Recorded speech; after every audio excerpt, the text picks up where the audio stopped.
Your mindset is everything. Your mindset is the lens through which you see the world. It's how you experience life. It's everything. In fact, it affects what you do, how you do it, who you relate to, how you relate to them. And your mindset can reposition you to achieve things that you never knew you could achieve. And once your mindset is in the right place, your body moves. So your mindset, in television, we have a room called the control room. Who's ever heard of control room? Control room is like this room with a lot of TVs. I'm sure you've seen this room with a lot of TV sets. Our control room for our channel is Imaka. So this control room is where, let me say it's where what you see on TV is baked, right? To bring it to the basics. So that's the room that all the composition for the outputs that you see on TV happens. So your mind is like the control room. That's where everything happens. And I tell you, when I discovered that, my life has changed. So peace is something that, you experience inside of you. It's not external. And that's why some of us expect our spouses to give us peace. Or I hear people say, cut off toxic people. How many people have successfully cut off all the toxic people in their lives? What if the toxic person is your mother? Or your father or your spouse? Or even your children? What are you going to do about it? And that's why having that inner peace is so important, and knowing how to stay there. The last 2 years have been the most difficult in my life. But I don't know, it's crazy, but I've never been more peaceful. I've never been happier. If I tell you the things I've been through, the things I've lost, but the reason I stand here and look all pretty and put together is because of what I'm about to share. The first thing is contentment. Yeah. Contentment. And contentment is just not being happy about what you have. It's being happy about the life that you have. It's being grateful for the things that you have and how you have them. So it's being grateful for the piece of bread that you have, even though you know that that piece of bread could have been a first course to a 3-course meal where you have the bread, steak, and maybe dessert that maybe could have creme brulee or maybe cheesecake. Or did I just say cheesecake? Now some people are salivating. Or your favorite dessert, but you just have the bread and you're grateful for it. So contentment is not knowing, it's not that you have everything. It's that you're happy for what you have. Because you see, you may not be where you want to be in life, but you're not where you used to be. Yeah. You're moving forward. And I tell you, the things that you dream of, they will come to pass. And if they don't come to you, they're not meant for you. And they're not adding to your life. So being grateful is saying, I know I am not like Patricia. I'm Deborah, but I'm happy to be Deborah. I know that I don't have all these big things, but I'm grateful for what I have. Now, the next thing is positivity. And this is a big one. Because as human beings, we're wired to focus on the negative. It's just how we're wired. And that's because there's something in us that reacts to, to danger. So because of that, our brains function in a way that we actually react more to things that scare us. And that's actually good. It's supposed to protect us. But also, because our mindset is the control room, you have to learn to be intentional. So things don't just happen. People make things happen. People who are serious make serious things happen. So you have to make an effort to actually control your mind in terms of positivity. And that's why it's so important to get as much information as you can. Because you cannot say something positive to the negative voice if you don't know. The reason I'm here and I'm standing strong is because of what I know. I know that all things work together for me. Yes. Because I trust the Lord. I know that if God can be, if for me, who can be against me? Nobody. I know that things are working for my good, even the things that I don't understand, that I don't appreciate. They're still working for my good. I know for sure that there's no battle that I'm facing that is going to last forever. I know for sure that I have a purpose. And God has put me here for a purpose, and I will fulfill it. I do know for sure that I'm blessed. What do you know for sure? You know for sure that tomorrow will come. This will pass. Everything does pass. So make sure that you're speaking to yourself positive affirmations, positive things. Don't stay negative.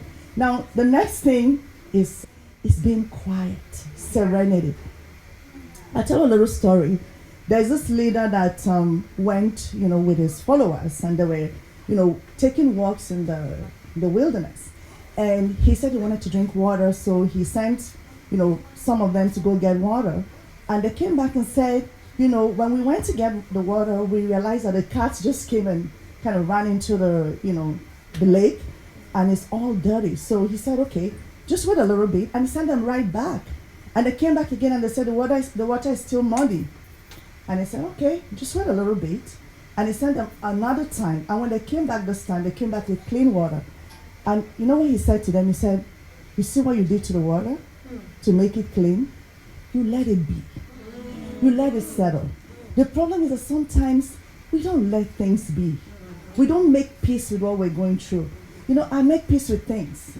See, there's a serenity prayer that I really love that says, God, give me the serenity to accept things I cannot change, the courage to change the things that I can, and the wisdom to know the difference. Just do whatever you have to do to reclaim your peace. Because see, it's just like when you boil water in a kettle. If you keep boiling and boiling and boiling it, what happens? It keeps drying. It keeps drying up, right? And at the end of the day, guess what? That kettle, there'll be no water in it. That's what happens to you when you don't find a moment to be quiet. So you're boiling up, you're dissipating, you're draining yourself, and before you know it, there'll be burnout. The next thing is be present. Yes. Be present. As women, we love to multitask. Because I'm a TV producer, I see the world like a production.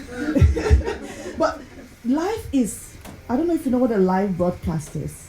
It's not a pre-taped show. So a pre-taped show is like right now we're taping this. We're going to go and edit it in the studio before we show it on TV, right? But live broadcast is, as we're talking right now, on TV. So if you make a mistake, we have to live with it. We're not going to edit it out. So life is a live broadcast. So we don't have time to relive those moments. So the next thing is choose your battles. Choose your battles. Like I find that someone said 85% of the things I worry about never happen. Out of that 15% remaining, only 3% happen like we thought about it. So that means most times we're worrying about things that are never going to happen. And we actually spend our energy on things that don't matter. And that robs us of the energy of doing the things that matter. It's only our minds that can limit us. There's nothing impossible, somebody said, but only people who are afraid of doing the possible. Yes, that's right. Remember that. And we choose how the life we want to live. We choose how to react to our fears. My auntie taught me something. My auntie taught me, many years ago, I had a situation where I was crying a lot, and she told me, I think it was when I lost my younger brother, and she said, don't waste your tears. So when you have fears, you know who to kind of shed your tears to. So every time I have a situation where I'm crying, I always remember that. I turn it into a prayer, and I'm crying unto the one that can hear me.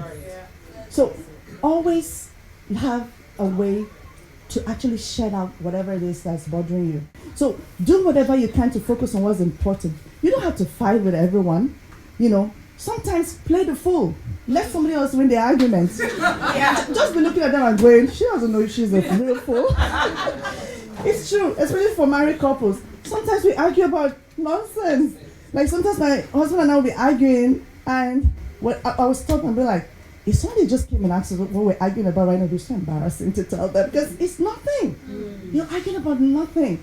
So sometimes just let it be. And there's a story, I'll end with this, of this experiment that was done by psychologists.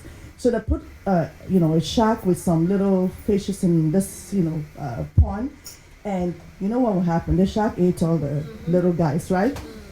And so the next time they put the shark in the same pond, but they created a glass barricade. I'm sure you've heard this before. And the shark kept on trying to go eat the little guys. And there was that barrier. And he tried and got exhausted. And then the scientists removed the barricade. for a year, the shark did not eat the little guys, even when they swam around him, because his mindset. That's how the mindset works. Some people just have a poverty mindset, or I'm not going to make it mindset. Maybe you failed so many times, and now you're like, oh, I know I'm going to fail again next time. Or nobody in my family is rich, or I'm not going to be rich. If you're from Africa, you'd be like the village people are after me. It takes effort. You have to get up and do the work. And when you do the work, you'll not just be a better person, you'll be a better mom, a better sister, a better friend, a better citizen of the world, and you see that you begin to achieve more and look younger even. So just do the work, and my prayer is that God will give you the peace that passes all understanding. Yeah. Amen.